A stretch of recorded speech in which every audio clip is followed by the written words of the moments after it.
परमेश्वर का धन्यवाद देती हूँ कि परमेश्वर ने हमें अलाउ किया कि हम इन बातों को सिखा सके। सनशिप इज किंगशिप, इस सीरीज को मैं लेकर चल रही हूँ और आज उसका 5वां पार्ट है। हालेलुया। मेरे साथ निकाल लीजिए लूका उसका 15वां अध्याय, वचन 11 से 24 तक देखेंगे। यहाँ पर लूका रचित सुसमाचार में 15वें अध्याय में 3 पैरेबल ऐसे दिए हुए हैं जो यीशु मसीह बता रहे हैं। सबसे पहला उन्होंने 99 भेड़े और एक खोई हुई भेड़ के बारे में एग्जाम्पल दिया। उसके बाद उन्होंने एक एग्जाम्पल दिया सेकंड, एक स्त्री थी जिसके पास 10 सिक्के थे, उसमें से एक सिक्का खो जाता है और कितने आनंद के साथ, कितने ज़ील के साथ पहले तो वो उसे ढूंढती है, झाड़ती है, लाइट लगाती है, दिया लगाती है, सब कुछ करती है और जब वो उसे मिल जाता है तो उसके बाद वो आनंद मनाती है। वैसे ही जो 99 भेड़ में से, जो 100 भेड़ों में से जो 99 भेड़ थी वो तो जगह पे रहती, लेकिन एक भेड़ खो जाती है और यीशु मसीह यहाँ पर एक के खो जाने का अपना हृदय प्रकट कर रहे हैं, अपना दिल बता रहे हैं कि एक के खो जाने का भी कितना गम होता है या कितना वैल्यू होता है या वो कितना प्रेम करते हैं उस एक लास्ट व्यक्ति से जो आखिरी में है, जो खोया हुआ है। और तीसरा पैरेबल हम देखते हैं, इसको हमने हज़ारों बार पढ़ा होगा, उड़ाऊ पुत्र के बारे में कई बार पढ़ा होगा, कई बार सुना होगा, कई बार इसके विषय में आपने पढ़ा होगा, सुसमाचार सुना होगा, लोगों से प्रीचिंग में सुना होगा। आज भी हम फिर से सुनने जा रहे हैं। परमेश्वर को ताली बजा के धन्यवाद दें। यीशु मसीह यहाँ पर चुंगी लेने वाले, और वचन 15 के 1 में लिखा है कि वो सब चुंगी लेने वाले और पापी उसके पास आया करते थे ताकि उसकी सुने। कौन लोग आते थे?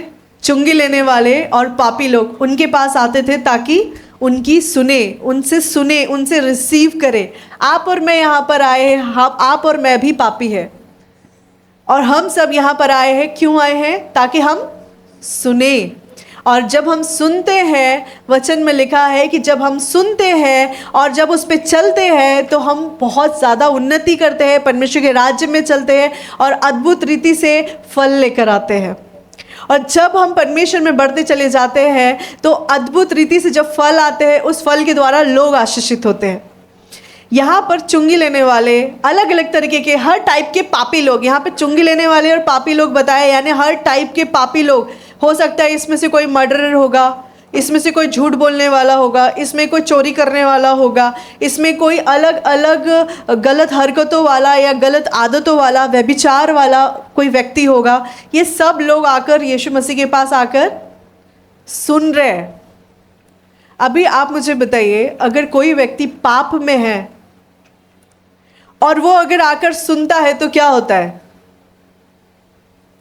जब वो वचन सुनता है तो क्या होता है? वो मन फिराता है। यीशु मसीह मन फिराने के बारे में यहाँ पर बात कर रहे हैं। हालेलुया। अब मैं ये पैरेबल जब देख रही थी उड़ाऊ पुत्र के बारे में, बहुत सारे जो कहानियाँ हैं, पैरेबल है, मत्ती, मरकुस, लूका, यूहन्ना में रिपीट हुए, लेकिन ये पैरेबल रिपीट नहीं हुआ क्योंकि लूका ने ज़्यादातर जोर दिया है ये बताने के लिए कि एक पिता और पुत्र का रिश्ता क्या होता है।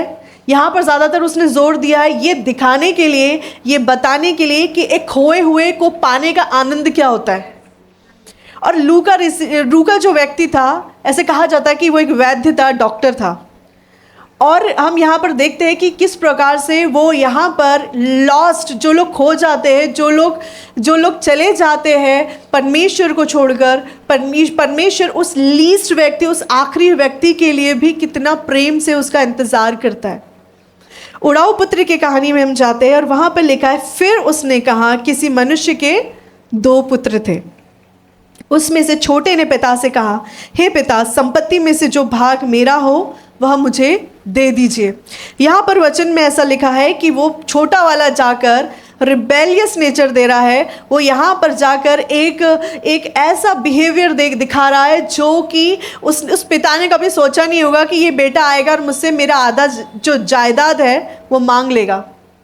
उस समय में जो यहूदी कल्चर था, जूइश कल्चर था, उस कल्चर में ऐसा होता था, अगर कोई बेटा आधा हिस्सा मांग लेता है, इट मीन्स वो अपने पिता को श्राप दे रहा है, कह रहा है कि तू मेरे लिए मर गया है।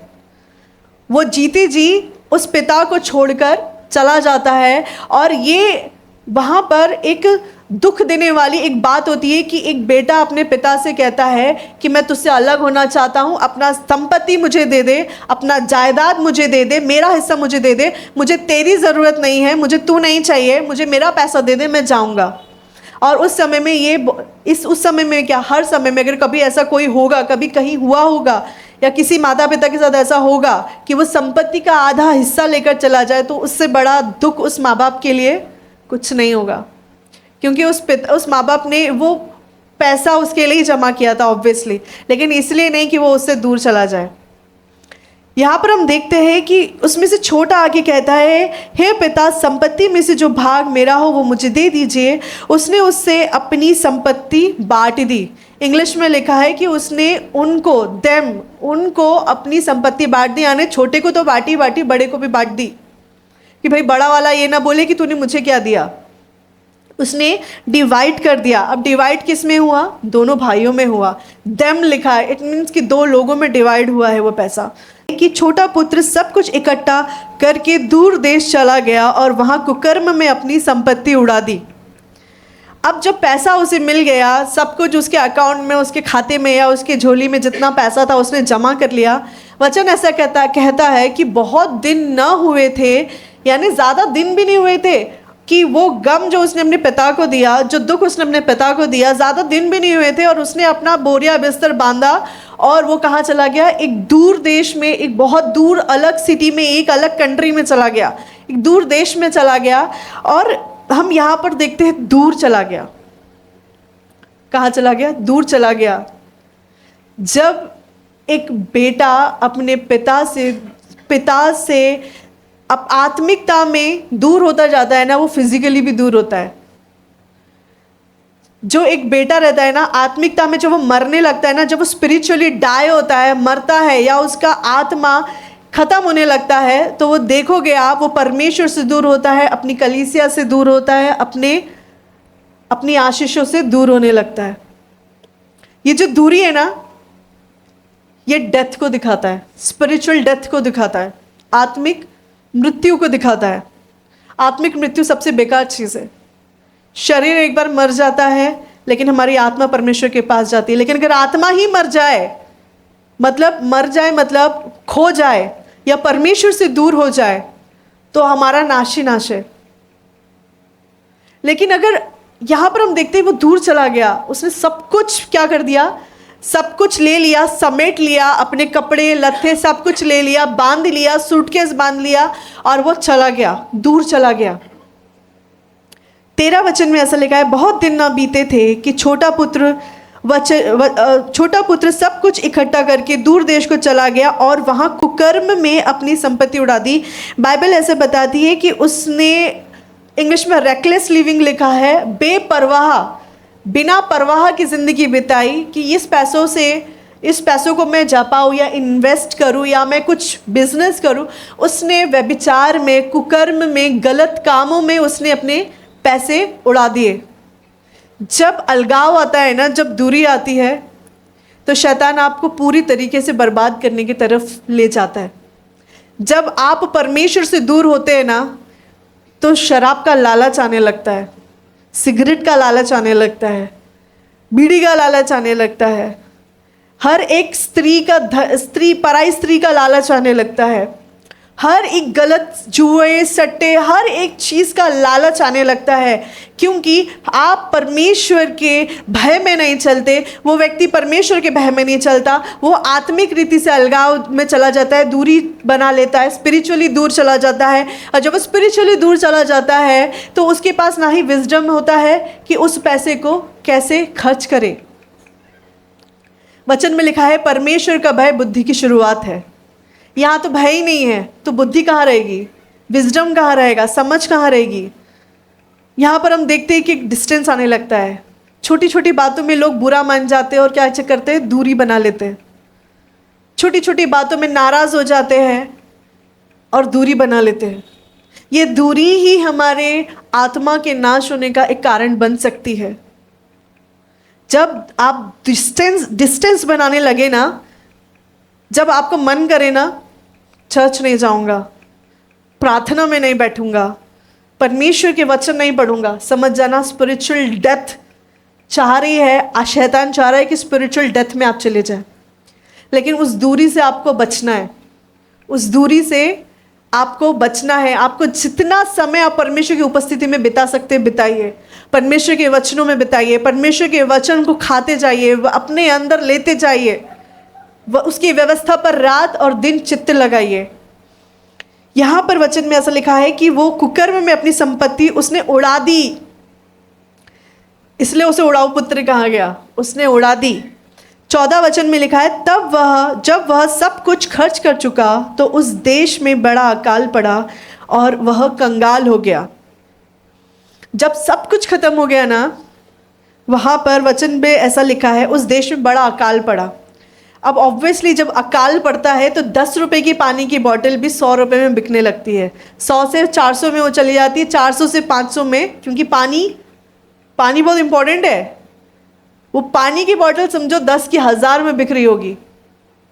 और यहाँ पे तो उसके पास विजडम ही नहीं है कि मैंने इन्वेस्ट कैसे करना चाहिए था, तो इसके पास कोई इन्वेस्टमेंट नहीं है, इसने कोई जमा पूंजी नहीं रखी थी, इसने कोई पैसे जमा नहीं किए थे या कहीं पर भी कोई सेविंग नहीं की थी, इसने सारे पैसे उड़ा दिए। ऊपर से बुरा ये हुआ कि वहाँ अकाल पड़ गया, वहाँ पर अकाल पड़ गया। इट मीन्स कि वहाँ बारिश नहीं हो रही होगी, वहाँ अनाज नहीं उग रहा होगा, वहाँ पर हर खाने की चीज़ जो 20 रुपए का जो सांभर वड़ा था वो वहाँ पर वो 200 में मिल रहा होगा, चीज़ें प्राइस बढ़ते जा रहा होगा। तो वो जो पैसा उसके पास था ना, जो चल सकता था, और बुरी तरीके से वेन में चला गया, बर्बाद हो गया पूरी तरीके से, वो उसका सेविंग सब कुछ खत्म हो गया।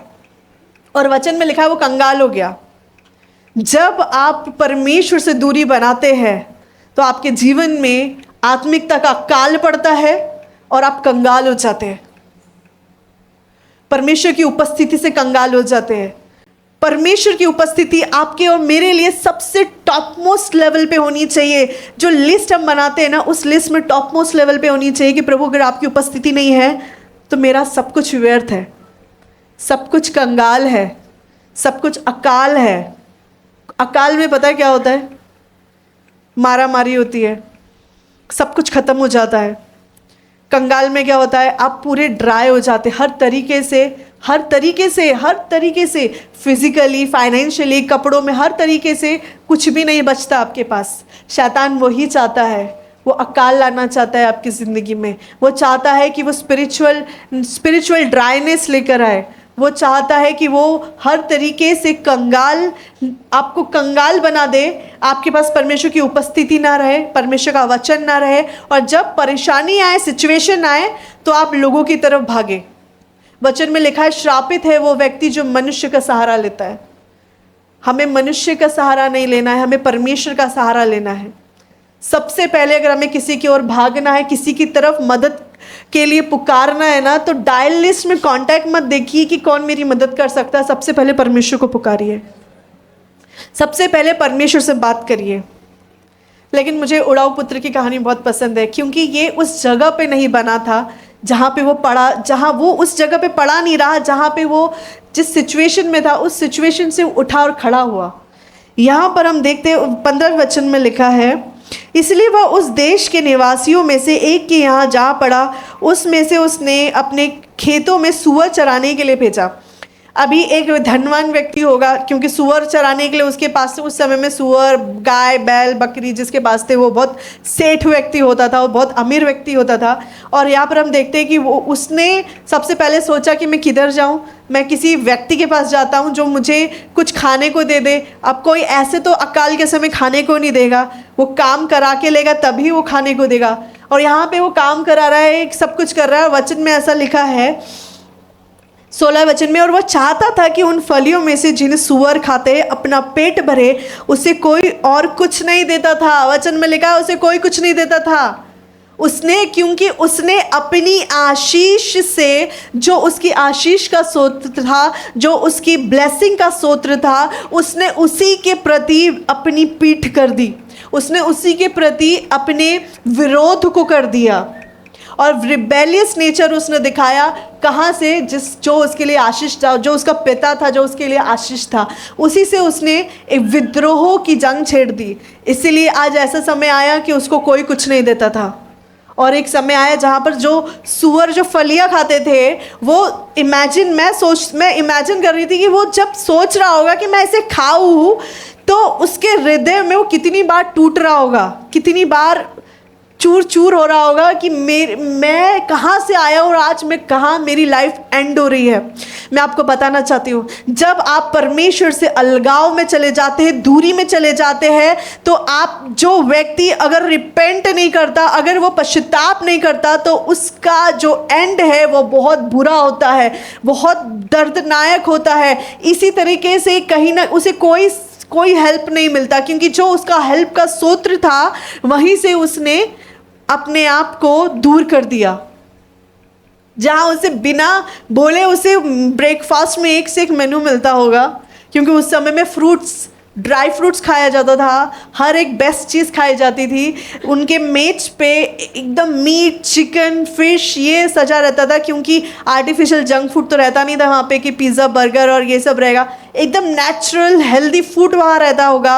और मैं इमेजिन कर रही थी कि ऑब्वियसली जब ये व्यक्ति के पास इतना धन था कि उस बेटे के मन में लालच आया, तो ऑब्वियसली बहुत रिच पर्सन होगा। उसकी मेज पे हमेशा फ्रूट्स, ड्राई फ्रूट्स, खाने की चीज़ें पड़ी होगी। लेकिन आज एक ऐसा समय जहाँ पर जो सुअर खा रहे थे, उस खाने की तरफ उसको अपनी नज़र करनी पड़ी कि मैं ये खाऊं। और वचन में आगे लिखा है, जब वह अपने आपे में आया, कहिए अपने आपे में आया। सबसे इंपॉर्टेंट है, हम अपने आपे में आए। बहुत सारे लोग परमेश्वर से दूर चले जाते हैं, अपनी आशीषों से दूर चले जाते हैं, लेकिन अपने आपे में नहीं आते। इसीलिए उनका नाश बहुत बुरी तरीके से होता है। हमें अपने आपे में आना बहुत ज़रूरी है। हमें अपने आपे में आना बहुत ज़रूरी है, अपने सेंस में आना बहुत ज़रूरत है। और वचन में लिखा है, नीति वचन उसका 28वां अध्याय वचन 13 में लिखा है, हम पढ़ेंगे नीति वचन उसका 28वां अध्याय वचन 13 में लिखा है। वचन में ऐसा लिखा है, जो उन्हें मान लेता है और उन्हें छोड़ भी देता है, उन पर दया की जाएगी। कई लोग अपने अपराधों को, अपने रॉन्ग बिहेवियर को छुपा के रखते हैं। गलत तो करते हैं लेकिन एक्सेप्ट नहीं करते। इसे विद्रोह का नेचर कहा जाता है, इसे रिबेलियस नेचर कहा जाता है। आज बहुत सारे लोग गलत करते हैं, अपनी आशीषों से, अपनी ब्लेसिंग से वो बहुत बुरी तरीके से गलत बिहेव करते हैं, उनसे दूर चले जाते हैं, लेकिन उनको रियलाइज़ ही नहीं होता कि उन्होंने गलती कहाँ की। वो हमेशा नेमिंग ब्लेमिंग का गेम खेलते हैं, वो दूसरों पे ब्लेमिंग डालते हैं कि सामने वाले की गलती है, मेरी कोई गलती ही नहीं है। और यहाँ पर हम देखते हैं, वचन में ऐसा लिखा है कि यदि हम अपने अपराधों को मान लेते हैं और उसे छोड़ भी देते हैं, मानना ज़रूरी है, अपने आपे में आना बहुत ज़रूरी है, रियलाइज़ करना बहुत ज़रूरी है। पश्चाताप करके परमेश्वर के सम्मुख आना बहुत ज़रूरी है। इमेजिन करिए, कोई व्यक्ति परमेश्वर के सम्मुख आ रहा है लेकिन पश्चाताप नहीं कर रहा है, क्या वो बढ़ सकता है? कभी बढ़ सकता है वो आगे? वचन में लिखा है कि परमेश्वर की सिंहासन के सम्मुख बोल्डनेस के साथ जाओ।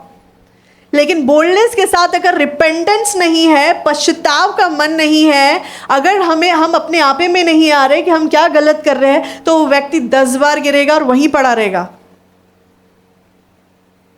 बोल्डनेस के साथ जब आते हैं ना, पश्चातापी हृदय रखिए। पश्चातापी हृदय रखना बहुत ज़रूरी है, जितना ज़रूरी है परमेश्वर के सम्मुख आके खड़े रहना। अगर कोई व्यक्ति जाकर खड़ा होता है, मैं ऐसा ही हूँ, मेरे में कोई मैं बदलाव कर ही नहीं सकती, मैं ऐसी ही हूँ, मेरा ऐसा ही नेचर है, परमेश्वर अब जो करना है इसी के साथ करो, यही मैं हूँ। अगर हम ऐसा बिहेवियर करेंगे तो हम कभी नहीं बदल सकते। हमें पश्चातापी हृदय रखना बहुत ज़रूरी है। हमें अपने आप को उस लेवल पे लेके जाना है जहाँ पर हम परमेश्वर से कह सकते कि प्रभु कि मैं अपने मन को फिरा रही हूँ, प्रभु मैं पश्चाताप कर रही हूँ, उस दिन मैंने ऐसा बिहेव किया, उस दिन मैंने ऐसा गलत किया, और प्रभु जी मुझे स्वीकार कर, मुझे बदल। जब अपने आप को आप खोल देते हैं ना परमेश्वर के सम्मुख, तो परमेश्वर आपको पूरी तरीके से बदलते हैं। आप अलाउ करते हैं, अनुमति देते हैं परमेश्वर को कि आप सर से लेकर पैर तक एक न्यू पर्सन बन जाए। लेकिन इमेजिन करिए कोई व्यक्ति सिर्फ जाके खड़ा हो रहा है, सिर्फ जा रहा है, लेकिन उसमें कोई पश्चाताप नहीं है, वो व्यक्ति कभी नहीं बदल सकता। वो सिर्फ अपने पिता के लिए एक दुख का कारण बन जाता है। वचन में आगे लिखा है, अब वो यहाँ पर रिहर्सल कर रहा है, प्रैक्टिस कर रहा है कि उसको बोलना क्या है। वचन में ऐसा लिखा है कि जब वो अपने यहाँ पे में आया तो कहने लगा, मेरे पिता के कितने ही मजदूरों को भोजन से अधिक रोटी मिलती है। इट मीन्स कि उसका पिता एक वेल्दी पर्सन था जिसके हाथ के नीचे बहुत सारे मजदूर थे, और यहाँ पर उसने देखा है, उसने अपने पिता के ग्रेटफुल हार्ट को देखा है, एक ब्लेसेड हार्ट को देखा है, उसके पिता के ऐसे हृदय को देखा है जो प्रेम से भरा हुआ है, कि उसके पिता ने, वचन में ऐसा लिखा है, वो कहता है कि मजदूरों को भोजन से अधिक रोटी मिलती थी। इसका मतलब उसका पिता क्रूएल पिता नहीं था कि वो उसे मजदूरों को एक ही रोटी देता था और बोलता था इस एक रोटी पे पूरा काम कर। उसका पिता क्रूएल पिता नहीं था, उसका पिता एक अच्छा और भला पिता था। एक भला पिता रहने के बाद भी बेटे छोड़ के जाते हैं। एक भला पिता होने के बाद भी उनके साथ ऐसा हुआ। यहाँ पर हम देखते हैं कि उसका बेटा उसको छोड़ के गया। उसने अपनी आंखों से देखा कि मेरे पिता के जो मजदूर थे वो ज़रूरत से ज़्यादा जो रोटी मिलती थी, उनको इतनी रोटी मिलती थी कि उनकी भूख से, उनके एपेटाइट से ज़्यादा थी। उसने देखा था, उसने अपने पिता के नेचर को देखा था, लेकिन वो देख रहा था, लेकिन उसके अंदर उसने अपने आप को कभी बदलाव को लेकर नहीं आया। उसने अपने पिता से कभी कोई बात सीखी नहीं। कई सारे संत ऐसे होते हैं, कई सारे लोग ऐसे होते हैं जो अपने पिता के साथ रहते तो है लेकिन सीखते कुछ भी नहीं है। अगर वो सीखता कि लोगों से डील कैसे करना है, मजदूरों से डील कैसे करना है, उनके साथ बिहेवियर कैसे, अच्छा बिहेवियर कैसे करना है, तो कभी वो अकाल में या कभी वो अभाव की ज़िंदगी में जीता नहीं जीता। लेकिन वो एक भले पिता के साथ रहकर उसने कभी कुछ अच्छा सीखा ही नहीं। वचन में लिखा है कि उसने देखा अपनी आंखों से कि उसका पिता अपने मजदूरों को ज़रूरत से ज़्यादा खाना देता था। कौन सा आज के समय में कौन सा कंपनी देता है? कोई ज़रूरत से ज़्यादा पैसा देता है आपको? कोई मेड को आप ज़रूरत से ज़्यादा पैसे देते हैं कि उसने अगर आपको 5,000 बोला तो आप 10 दे रहे हो? कोई भी व्यक्ति नहीं करता। लेकिन उस पिता ने देखा। किसने देखा? एक पिता के साथ उसके बेटे ने देखा। यीशु मसीह के 12 चेले थे। यीशु मसीह के हृदय को वो लोग जानते थे, लेकिन एक ने उनका इनकार कर दिया, एक ने उनको 30 चांदी के सिक्कों से बेच दिया। मैं आपको बताना चाहती हूँ कि पिता कितना भी भला क्यों ना हो, लेकिन कहीं ना कहीं एक रिबेलियस बेटा जन्म ले ही लेता है। कहीं ना कहीं एक बेटा रिबेलियस नेचर शो करता ही है जो अपने पिता से दूर चला जाता है। इसमें पिता की कोई गलती नहीं थी। यीशु, अगर हम ब्लेम करेंगे कि पिता की गलती थी, तो क्या यीशु मसीह ने सिखाया? यहूदा इस्करियोतियों को सिखाया था कि मुझे 30 चांदी के सिक्कों में कैसे बेचना है? यीशु मसीह ने कभी किसी को बेचा? लेकिन उसने उन लोगों के साथ ज़्यादा संगति की जो यीशु मसीह के अगेंस्ट थे। उन्होंने सदूकी फरीसी के साथ, जो यहूदा था उसने सदूकी फरीसियों के साथ ज़्यादा समय बिताया। उसके कान जो उसने खोले ना सुनने के लिए, वो यीशु मसीह की तरफ कम लेकिन उन लोगों की तरफ ज़्यादा खोले, इसीलिए उसका नेचर वैसा बना। आप किसके साथ संगति कर रहे हैं वो आपके नेचर को डेवलप करता है, वो आपके बिहेवियर को डेवलप करता है। इसीलिए आप सही लोगों के साथ संगति करने की शुरुआत करें। आप चाहे स्कूल में हो, आप चाहे कॉलेजेस में हो, आप चाहे वर्क प्लेस में हो, चाहे आप दादा हो, दादी हो, आप कोई भी हो, लेकिन आप सही लोगों के साथ संगति करना शुरू रखें या शुरू करें, क्योंकि जिसको आप ये कान देंगे ना, उसको आप अपना मन भी दे रहे हैं। जिसको आप अपने कान दे रहे हैं, उसको आप अपना मन भी दे रहे हैं, और आज जिसको आप अपना मन दे रहे हैं ना, वो व्यक्ति आपको उसके हिसाब से चला सकता है। कुछ लोग बड़बड़ा रहे थे, 2 सन्स थे जो उन्हें थंडर सन्स कहा जाता था। बड़े गुस्से वाले थे, वो बड़े गुस्से वाले नेचर थे। यूहन्ना जो था वो खुद को कहता था मैं यीशु का प्रिय हूँ।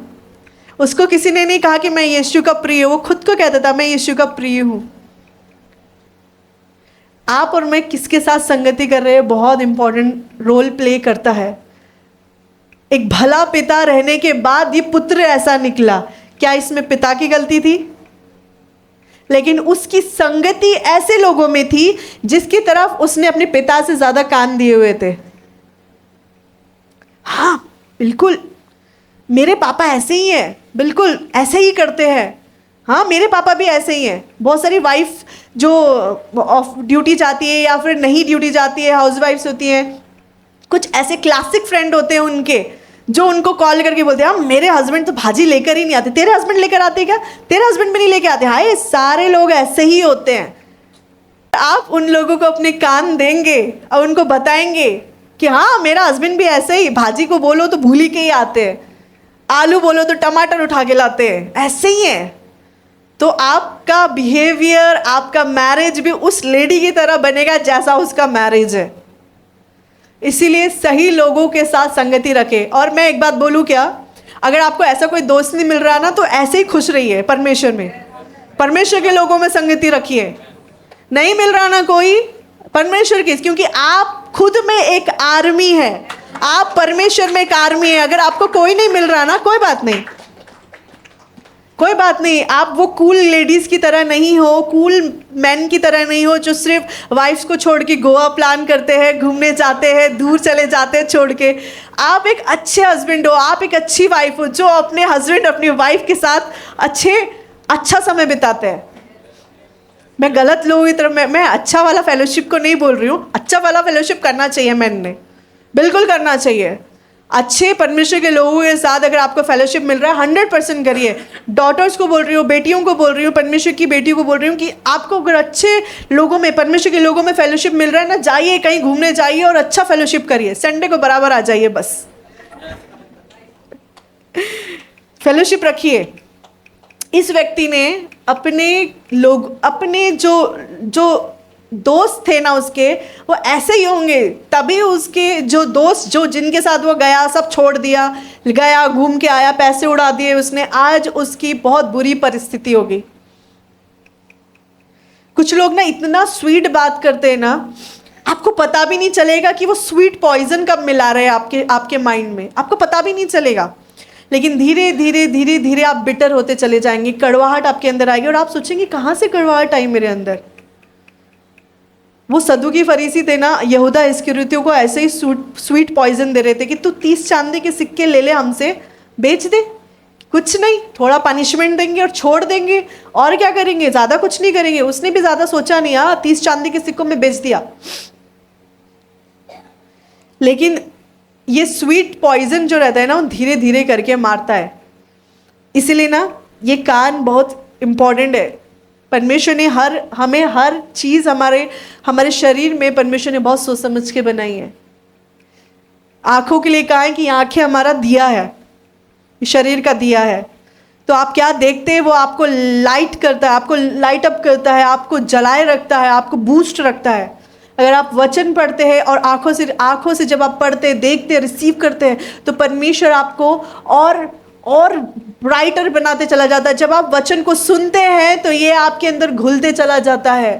आप जब कन्फेस करते हैं कि यीशु ही प्रभु है, तो स्वर्गदूत भी परमेश्वर की महिमा करने लगते हैं।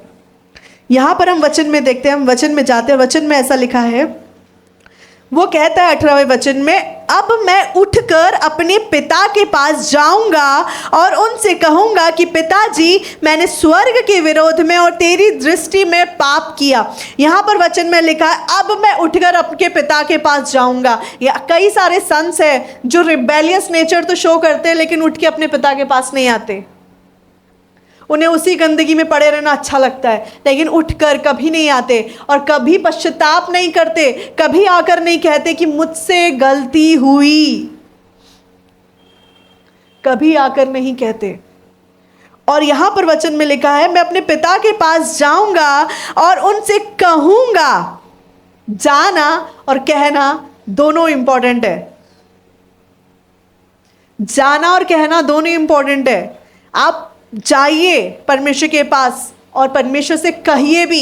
सिर्फ बैठ मत जाइए कि परमेश्वर को तो सब कुछ पता है, मेरे बोलने की क्या ज़रूरत है। ऐसा नहीं है। वचन में लिखा है कि उसने कहा कि मैं कहूँगा। कहना बहुत इंपॉर्टेंट है। कन्फेशन, मैनिफेस्टेशन करना बहुत इंपॉर्टेंट है। वचन में ऐसा लिखा है कि कहूँगा कि पिताजी, मैंने स्वर्ग के विरोध में और तेरी दृष्टि में पाप किया। स्वर्ग के विरोध में क्यों पाप किया? स्वर्ग के विरोध में क्यों पाप किया उसने? क्योंकि वचन में लिखा है 10 आज्ञाओं में से एक आज्ञा है कि तू अपने माता पिता का आदर करना। और यहाँ पर जब जो जूइश कल्चर था, उस कल्चर में, कल्चर है जूइश, तो जूइश कल्चर में ऐसा था कि अगर कोई बेटा अपनी संपत्ति लेकर चला जाता था तो वो अपने पिता के ऊपर डिसग्रेस लेकर आता था, डिसऑनर लेकर आता था, और वो इनडायरेक्टली कर्स करता था कि तुम्हारा कोई अब इम्पॉर्टेंट रोल नहीं है मेरे लाइफ में।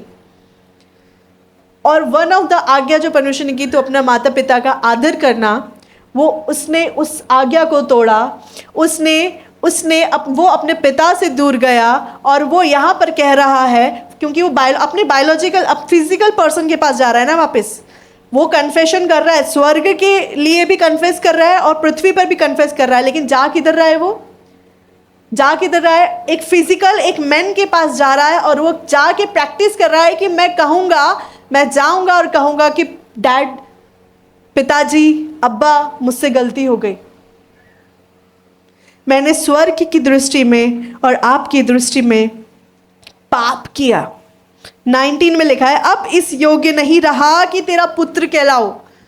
वो जानता है कि उसने जो गलती की, अब मैं इस योग्य नहीं रहा कि तेरा बेटा कहलाऊं। उसे मालूम था कि उसने जो पाप किया है, उसने जो क्योंकि जो रिबेलियस नेचर होता है ना, रिबेलियस नेचर जो होता है वो आपको एक सनशिप से अलग कर देता है। अगर आप सनशिप में हैं तो आप किंगशिप में जाते हैं, लेकिन वो शैतान नहीं चाहता कि आप अपनी आइडेंटिटी में ही चले, वो आपको वहीं से हटाता है। इसलिए जब कोई गलती होती ना आपसे, तो आप परमेश्वर को अब्बा पिता करके नहीं बुला पाते, आपका दिल बहुत भारी हो जाता है, प्रार्थना में नहीं बैठ सकते,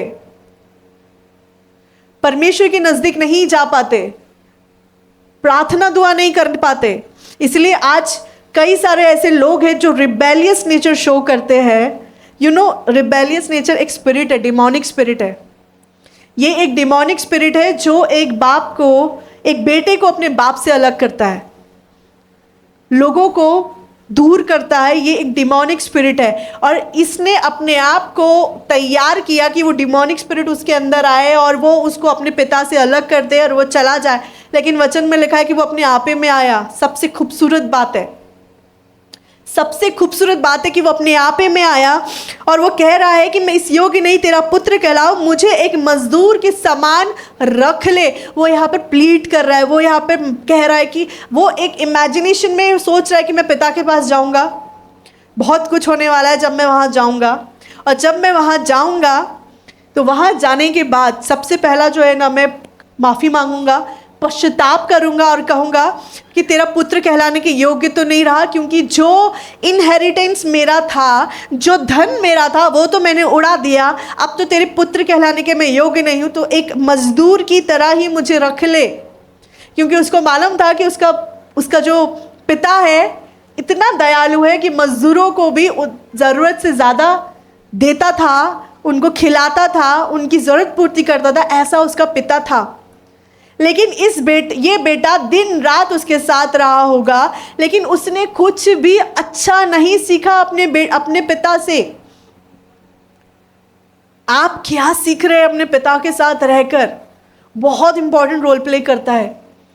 वो कैसे लोगों से बात करते हैं, वो कैसे लोगों के साथ रहते हैं, कैसे प्रार्थना करते हैं, कैसे परमेश्वर में आगे बढ़ते हैं, आप और मैं कैसे सीख रहे हैं, वो बहुत इंपॉर्टेंट रोल प्ले करता है।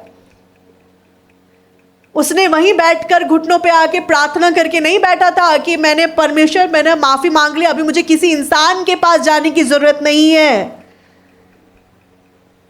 ये जो लोग बोलते हैं ना कि मुझे किसी इंसान से बात करने की ज़रूरत नहीं है, या उसके पास जाने की ज़रूरत नहीं है, या उस व्यक्ति को, जिस व्यक्ति को परमेश्वर ने हमारी ज़िंदगी में आशीष के रूप में रखा है, अगर हम उस व्यक्ति के पास जाते हैं और उस व्यक्ति के पास जाकर कन्फेस नहीं करते या अपनी गलतियों को पश्चाताप नहीं करते, तो ये एक रिबेलियस नेचर शो करता है। ये एक विद्रोह करने वाला एक बिहेवियर है। पास्टर शशांक हमेशा हर एरिया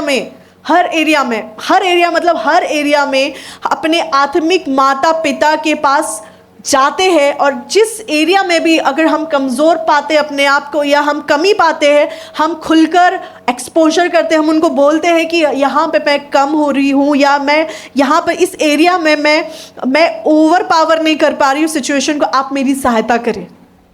और हर बार उनके इंस्ट्रक्शंस को जब हमने लिया, परमेश्वर की तरफ हम बढ़ते चले गए, यीशु की तरफ हम बढ़ते चले गए। कई सारे लोग क्या सोचते हैं ना, मुझे किसी इंसान की मदद की ज़रूरत नहीं है, किसी ह्यूमन की मदद की ज़रूरत नहीं है। परमेश्वर ने हर बार किसी व्यक्ति को भेजा है जो आपको और मुझे आशीष दे, ब्लेस करे, हमसे बात करे। जो पौलुस था, उसके कई सारे स्पिरिचुअल सन्स थे, तीतुस था, तिमुथुस था, कई सारे लोग थे जिनको वो स्ट्रेंथन करता था, जिनको कहता था कि देख, याद कर उस समय तू कैसे स्ट्रांग था, और कैसे जब मैंने तुझसे प्रार्थना की, तेरे लिए प्रार्थना की, तू कैसे मजबूत होता चला गया, तू वैसे ही परमेश्वर में बढ़ते चले जा। वो कैसे उन लोगों को, कलीसियाओं को दृढ़ करता था। और हम देखते हैं कई सारे लोगों का स्टेटमेंट होता है कि हमें किसी मनुष्य से बात करने की ज़रूरत नहीं है। ये मालूम है, ये एक ऐसा स्वभाव है जो आपको परमेश्वर के और करीब जाने ही नहीं देता। क्योंकि अगर आप मदद मांगेंगे नहीं तो मदद मिलेगी कैसे? और मैं परमेश्वर को धन्यवाद देती हूँ इस कलीसिया के लिए। इस कलीसिया में जब कभी किसी को ज़रूरत पड़ी, हर कोई आया है, और हर किसी ने जब बात शेयर किया है, या फिर हर किसी ने जब परमेश्वर से बातें की है, जब हम दोनों के पास आए हैं और जब कोई भी बात को शेयर किया है, और हमने देखा है कि कैसे उन्होंने उस चीज़ के ऊपर ओवरकम किया, और परमेश्वर में अब वो आगे बढ़ रहे हैं। शैतान कभी नहीं चाहता आप अपनी ब्लेसिंग के पास वापस आए, इसके लिए भी नहीं चाहता था, लेकिन ये आया। आगे हम देखते हैं, यीशु मसीह जब एग्जाम्पल बता रहे हैं, जब ये उदाहरण बता रहे हैं, इट मीन्स कि वो पिता की तरफ वो अपने आप को और परमेश्वर पिता को रख रहे हैं, और वो कह रहे हैं कि मैं ये चाहता हूँ कि मेरा बेटा वापस आए। यहाँ पर ऐसा लिखा है 20वें वचन में, तब वह उठकर अपने पिता के पास चला, और अभी दूर ही था कि उसके पिता ने उससे देखकर तरस खाया और दौड़कर उसे गले लगाया और बहुत चूमा। यहूदी कल्चर में एक रेपुटेटिव जो पर्सन रहता था, जो एक नोन पर्सन रहता था, जो अच्छे घर का एक बुजुर्ग व्यक्ति रहता था, वो कभी भी अपने वस्त्र को ऊपर करके नहीं भागता था। वो एक डिसऑनर कहलाता था उनके लिए, या शर्म, या एक इंसल्ट कहा जाता था। लेकिन ये पिता सारी बातों के परे है। एक और कल्चर है यहूदियों में, उसे कजाजा कहा जाता है। एक कजाजा करके एक यहूदी ज्यूइश कल्चर है, जहाँ पर जो बेटा अपने पिता से दूर चला जाता है, या अपने पिता की संपत्ति लेकर दूर चला जाता है, या उसकी बात नहीं मानता, या विद्रोह लेकर आता है, तो वो एक श्रापित बेटा कहलाता है। मेरे साथ निकाल लीजिए व्यवस्था विवरण,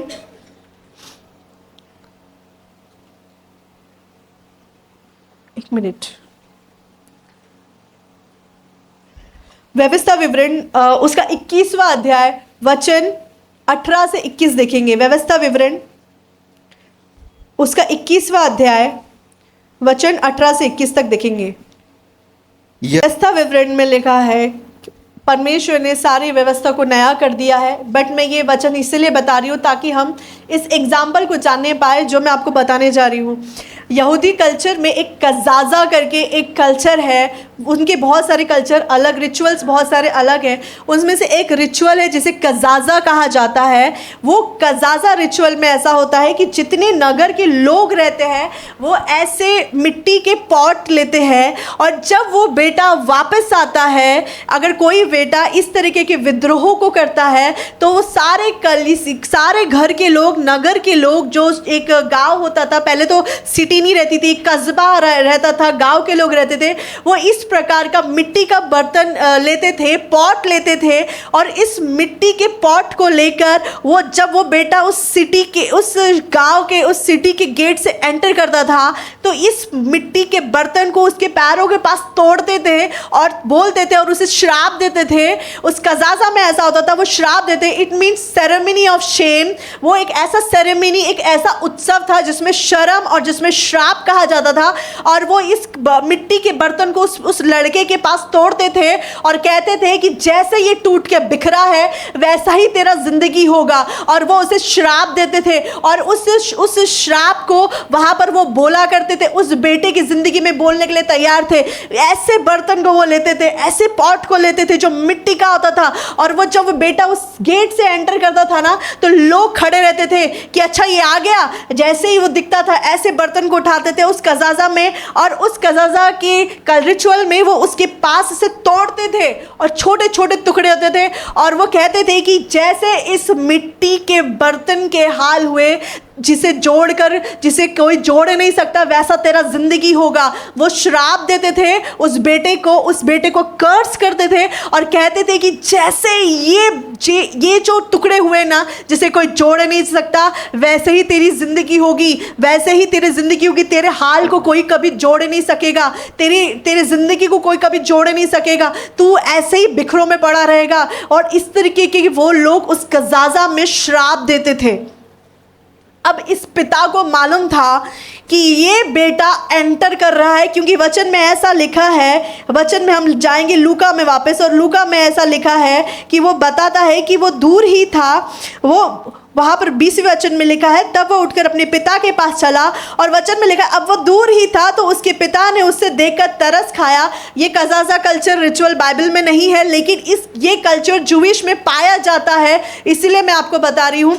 और मैं बताना चाहती हूँ कि ये जो लोग थे ना, ये लोग रेडी थे कि जब भी कोई कर्स्ड सन आएगा ना जो अपने पिता को छोड़ के गया, तो लोग रेडी थे कि ऐसे पॉट को लेते थे और उधर तोड़ते थे। काश मैं उसको तोड़ के दिखा सकती, लेकिन ऐसे तोड़ते थे और तोड़ के जो बिखर जाता है ना, वो श्राप देते थे, कर्ज करते थे कि तेरी जिंदगी ऐसे ही हो, श्राप देते थे। लोग रेडी थे वहां पर श्राप देने के लिए। इसीलिए वचन में लिखा है कि जब वो दूर ही था तो उसका पिता रोज देखता होगा कि वो जब भी वापस आएगा ना जब भी मेरा बेटा वापस आएगा ना, उसे श्राप से, उस पथराव से नहीं जाना पड़ेगा। मैं उसे स्वीकार करूंगा, मैं उसे वापस लूंगा, और लोगों के श्राप बोलने से पहले मैं उसके ऊपर आशीष बोलूंगा। और जब वो बेटा सिटी के गेट से अंदर आएगा तब मैं उसको अपने गले से लगाऊंगा, और लोग जब श्राप देने की सोचेंगे भी, उसके पहले मैं कह दूंगा कि आपकी श्रापों की जरूरत नहीं, क्योंकि जो मेरा बेटा मर गया था अब वो मिल गया है, जो खो गया था वो वापस आ गया है। और जब वो आ रहा था तो बहुत सारे लोग श्राप देने के लिए वहां आ रहे होंगे। कई सारे लोग हैं, कई सारे माता पिता हैं जो अपने बेटों को, बच्चों को कर्ज करते हैं, श्राप देते हैं। श्राप मत दीजिए, आपके शब्दों में सामर्थ्य है। अपने बच्चों को श्राप मत दीजिए। जैसे वो पिता ने बाहें खोलकर अपने बेटे का इंतजार किया, आप भी इंतजार करें। वो आएगा वापस, वो बेटा आएगा वापस। यहाँ पर वो बेटा, आज कितने सारे लोग हैं, मैं हॉस्पिटल में हूँ, मैं रोज ये चीज़ें देखती हूँ। लोग श्राप देते एक दूसरे को कर्ज करते हैं, तेरा तो ऐसे ही होगा, तेरा बुरा एक्सीडेंट होगा, ऐसे ही तू मौत मरेगा। और जब लोग यहाँ आते हैं तो वो बोलते हैं कि हमने कहा था कि इसके साथ ऐसा ही होगा। और मैं याद करती हूँ इस पिता की कहानी की। उस पिता ने श्राप आने से पहले ही अपने बेटे के पास दौड़ कर गया और उसने ये जाहिर कर दिया कि तुम्हारे श्राप की ज़रूरत नहीं है मेरे बेटे को। वो जैसा है वो मेरा बेटा है, वो वापस आएगा और मैं उससे लूँगा। हर एक पिता, चाहे वो आपका आत्मिक बाप हो, चाहे आपका बायोलॉजिकल फादर हो, वो हर कोई आपके इंतज़ार में रहता है कि वो जो चला गया है ना वो वापस आएगा। लेकिन जो पिता के हृदय को नहीं जान सकता ना, वो ही नाश होने की कगार पे जाता है। बट ये कलीसिया ऐसी कलीसिया है जहाँ पर प्रोडिगल सन्स वापस आएंगे यीशु नासरी के नाम से। ये कलीसिया ऐसी कलीसिया है जिसमें कभी श्राप नहीं आएगा। इस कलीसिया के सन्स एंड डॉटर्स हैं जिसके ऊपर हमेशा और हमेशा आशीष ही रहेगी। वचन में लिखा है, निर्गमन उसका 23 में लिखा है कि निश्चय कोई मंत्र याकूब पर नहीं चलेगा, परमेश्वर के लोगों पर कोई मंत्र, कोई श्राप, कोई कर्स नहीं चलेगा। मैं जब छोटी थी कई लोगों ने मुझे श्राप दिया था कि मेरी ज़िंदगी ऐसे ही होगी, लेकिन मैं परमेश्वर का धन्यवाद करती हूँ कि वो श्राप मेरे ऊपर कभी काम नहीं किया। परमेश्वर ने उस अपने लहू के द्वारा उस श्रापों को तोड़ा और परमेश्वर ने मुझे अपनी महिमा के लिए इस्तेमाल किया। अब मुझे किसी प्रकार का भय नहीं है मनुष्य का। अब मेरे लिए मेरा परमेश्वर, मेरा घराना इम्पॉर्टेंट है। मेरे लिए मेरा परमेश्वर, मेरा घराना, मेरी कलीसिया इम्पॉर्टेंट है। लोग आएंगे और श्राप देंगे, हर कोई आपके सक्सेस से, हर कोई आपके कमबैक से अब खुश नहीं होने वाला है। जब आप उठकर खड़े होंगे ना, हर कोई खुश नहीं होगा, लेकिन आपकी नज़रें उन गांव के लोगों पर, उन लोगों की तरफ नहीं होनी चाहिए। आपकी नज़रें स्वर्गीय पिता पर और आपके पिता पे होनी चाहिए। जब आप वापस आएंगे तो परमेश्वर आपको आशीष देगा। उस प्यार से, उस दुलार से परमेश्वर आपको, यहाँ वचन में लूका में जो लिखा है, हम वापस वचन में जाएंगे और वचन में ऐसा लिखा है, तब पिता ने अपने दासों से कहा, झट अच्छे से अच्छा वस्त्र निकाल और उसे पहना। मैं जानती हूँ कि जब वो सुअरों के बीच में होगा तो उसके कपड़ों से दुर्गंध आ रही होगी, उसके कपड़े सड़ गए होंगे, बास आ रही होगी। उसके पिता ने उसे नहलाया होगा, उसके शरीर से हर एक बदबू को हटाया होगा, हर एक जो एलिगेशंस उसके ऊपर लगे थे ना, उस पिता ने हटाया और उस पिता ने हटाकर उसके वस्त्र को बदला। और ये वस्त्र आपकी पहचान को दिखाता है। वचन में लिखा है कि यीशु मसीह को पहन लो, और जब और आप मैं यीशु मसीह को पहन लेते हैं तो कोई भी मंत्र काम नहीं करता, कोई भी जादू टोना काम नहीं करता, कोई भी शस्त्र ऐसा नहीं बना जो आपके और मेरे विरुद्ध में उठेगा। परमेश्वर आपको और मुझे प्रोटेक्ट करने वाला परमेश्वर है। उसके वस्त्र पहने, उसको वस्त्र पहनाए गए।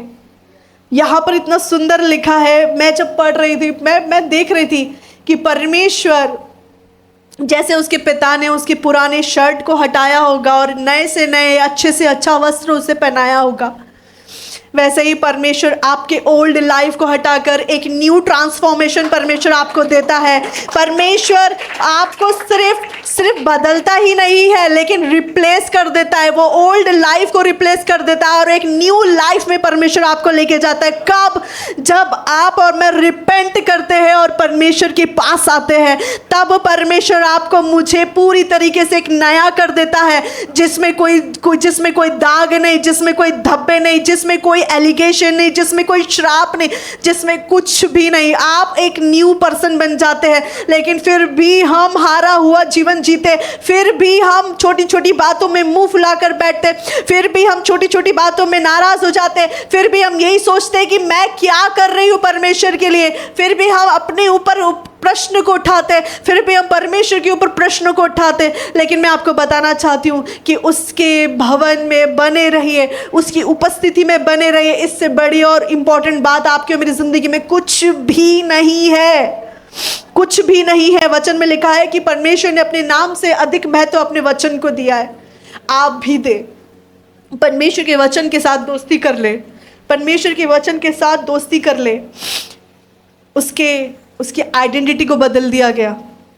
वचन में आगे लिखा है उसे अंगूठी पहनाई गई, उसके हाथों में अंगूठी पहनाई गई। अंगूठी अथॉरिटी को दिखाता है। ये बेटा जो चला गया था ना, दूर चला गया था, लेकिन जब उसने पश्चाताप किया, रिपेंट किया, और जब वो वापस आया ना, तो अथॉरिटी उसे मिली, अधिकार उसे मिला। परमेश्वर ने आपको और मुझे सांप और बिच्छुओं को रौंदने का अधिकार दिया है। और आपको और मुझे ये अधिकार सिर्फ बोलने के लिए नहीं दिया, लेकिन उस पर कार्य करने के लिए और उस पर चलने के लिए दिया। और जब आप और मैं चलते हैं तो परमेश्वर अद्भुत रीति से आपको और मुझे अधिकार में चलाता है। वो दिखाता है कि मैंने उसे जो पावर खो दिया था, उसने एक बेटे होने का, वो पावर उसे वापस दिया है। मैं एक बात बताऊँ आपको, एक पिता को जो जॉय होता है ना, जब उसका बेटा जब वापस आता है ना और पश्चाताप करता है और वापस कहता है कि मुझसे गलती हुई, और वह वापस आकर कहता है कि मैं बढ़ना चाहती हूँ, आगे ये बढ़ना चाहता हूँ, उससे बड़ा जॉय उसके पिता को और कुछ भी नहीं होता। उससे बड़ा जॉय, उससे बड़ी खुशी उसके पिता को और कुछ भी नहीं होता। एक फिजिकल पिता अगर उसका बेटा जब वापस आता है तो कितना खुश हो जाता है, कितना आनंदित हो जाता है। तो आपका और मेरा स्वर्गीय पिता क्यों नहीं होगा, क्यों नहीं होगा? लेकिन हम हारा हुआ जीवन बिताते, हारे हुआ ज़िंदगी बिताते। आपको और मुझे हारी हुई ज़िंदगी नहीं जीना है। परमेश्वर ने आपको और मुझे अधिकार दिया है। आगे वचन में ऐसा लिखा है, और पाँवों में जूतियाँ पहना।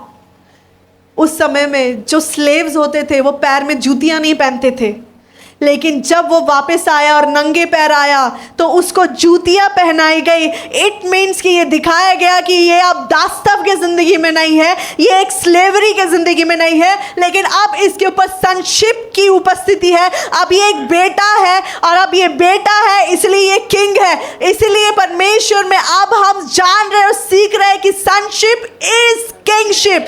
इसलिए परमेश्वर में संशिप में होना बहुत ज़रूरी है। उसकी जूतियाँ बदली गई, उसे स्लेवरी से हटाकर संशिप में वेलकम किया गया। तैयार किया हुआ बछड़ा लाकर उसके लिए बनाया गया और वहाँ आनंद मनाया गया। मेरे साथ निकाल लीजिए लूका 15वां अध्याय, इसी चैप्टर में उसका 7वां वचन हम पढ़ेंगे। यहाँ पर वचन में ऐसा लिखा है, मैं तुमसे कहता हूँ कि इस रीति से मन फिराने वाले पापी के विषय में भी स्वर्ग में इतना ही आनंद होगा जितना 99 ऐसे धर्मियों के विषय में नहीं होता जिन्हें मन फिराने की आवश्यकता नहीं है। एक लॉस्ट सन रिजॉइस लेकर आता है हेवन में। जो एक लॉस्ट सन जब वापस आता है ना, तो वो रिजॉइस लेकर आता है हेवन में। एक लॉस्ट सन, एक खोया हुआ पुत्र जब वापस आता है ना, एक खोया हुआ बेटी जब वापस आती है ना, तो हेवन में आनंद मनाया जाता है। एक व्यक्ति जो पिता का हार्ट लेके चलता है, वो जानता है इस जॉय को कि क्या होता है कि जब एक खोया हुआ बेटा वापस आता है। आगे वचन में ऐसा लिखा है 24वें वचन में, क्योंकि यह मेरा पुत्र मर गया था अब जी गया है, खो गया था अब मिल गया है। और वे आनंद करने लगे, वो नाचते हुए गाते हुए। इस बात को मैं मानती हूँ कि वो गा रहा होगा कि ये तो मर गया था लेकिन अब जी गया है, ये तो खो गया था लेकिन अब मुझे मिल गया है। वो एक समय में उस बाप ने उस चीज़ को फील किया होगा कि जो दूरी क्या होती है ना, उस पेन को उसने उस पेन से जाना पड़ा उस पिता को। उस पेन को उसे मालूम है। बेटा तो एंजॉय कर रहा था, बेटा तो आनंद मना रहा था, व्यभिचार की सारी बातें कर रहा था, वो अपने पिता को ही गलत दोषी ठहरा रहा था, लेकिन एक समय में जब वो अपने आप ही में आया और जब वो वापस आया तो वापस परमेश्वर ने उसे स्वीकार किया। ये कहानी क्यों यीशु मसीह ने यहाँ पर बताई है, लूका ने क्यों इसे फोकस किया, आप जानते हैं? इसीलिए फोकस किया, इसलिए इस कहानी को बताया कि परमेश्वर बताना चाहते थे कि मैं क्या चाहता हूँ। पर यीशु मसीह बताना चाह रहे थे कि एक खोया हुआ व्यक्ति जब वापस आता है तो वो मुझे आनंद को लेकर आता है, मेरे लिए एक खुशी को लेकर आता है, और स्वर्ग में ऐसे व्यक्ति के लिए जो मन फिराता है उसके लिए आनंद होता है। मैं कहना चाहती हूँ, कोई श्राप, लोगों ने आपको श्राप दिया होगा ना कि तेरे साथ इसलिए ये ऐसा हुआ क्योंकि तूने ऐसा किया, तेरे साथ ऐसा ही होगा, तेरी ज़िंदगी ऐसी होगी। मैं बता दूँ, परमेश्वर में कोई भी श्राप आपकी ज़िंदगी में कभी काम नहीं करेगा, कोई जादू टोना आपके ऊपर काम नहीं करेगा, कोई मंत्र आपके ऊपर काम नहीं करेगा। लेकिन एक उड़ाऊ पुत्र जब वो वापस आता है, एक प्रोडिगल सन जब वो वापस आता है, अद्भुत रीति से जो वो जॉय लेकर आता है। जब मैं देख रही थी, इमेजिन कर रही थी कि यहूदी कल्चर में लोग भागते नहीं थे क्योंकि वो उनके लिए एक शेमफुल एक्ट होता था, लेकिन वो लोग जो बागा पहनते थे उस बागे को उसने उठाया होगा और अपनी पैरों को दिखाते हुए भागा होगा, क्योंकि उस समय में जो बुजुर्ग लोग होते थे, जो बड़े लोग होते थे, वो अपने पैरों को नहीं दिखाते थे। वो एक उनके लिए एक अपमानजनक बात होती थी। और वहाँ पर उस बागे को उठा के भागा होगा कि इस बेटे को एक भी जन श्राप का नहीं बोलने पाएगा या एक भी जन उसके ऊपर पथराव नहीं करना पाएगा, क्योंकि उसके पथराव के पहले ही वो पिता दौड़ा। बेटा चल रहा था लेकिन पिता दौड़ रहा था। एक पिता दिन रात आंसू बहा बहा के प्रार्थना करता है अपने लोगों के लिए, अपनी कलीसिया के लिए।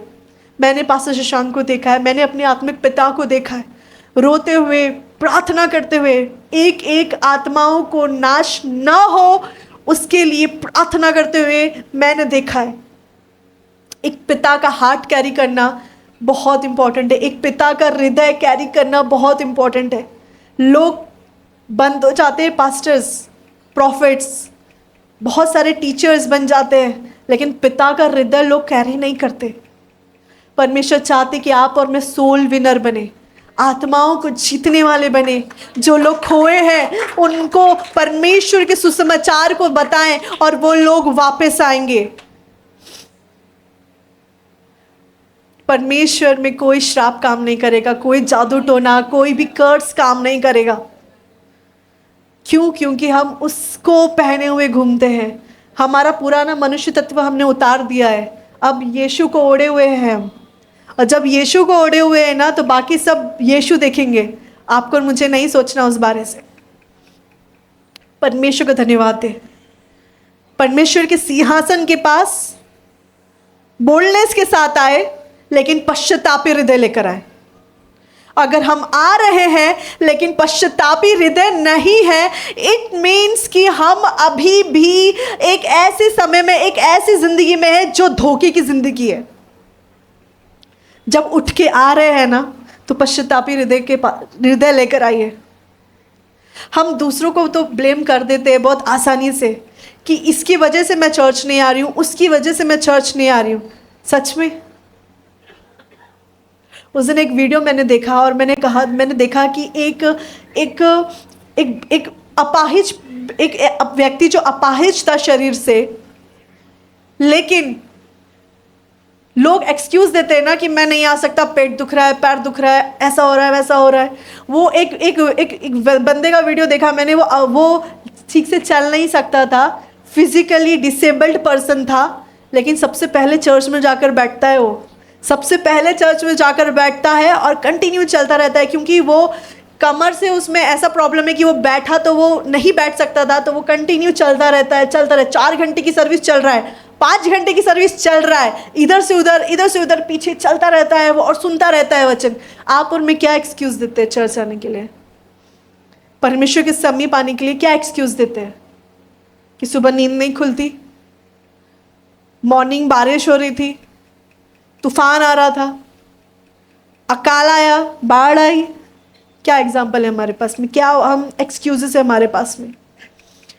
परमेश्वर के पास आइए, उसके पास आइए। जितना आप उसके करीब आएंगे ना, आप अपने स्वर्गीय पिता और अपने आत्मिक पिता को एक आनंद दे सकते हैं।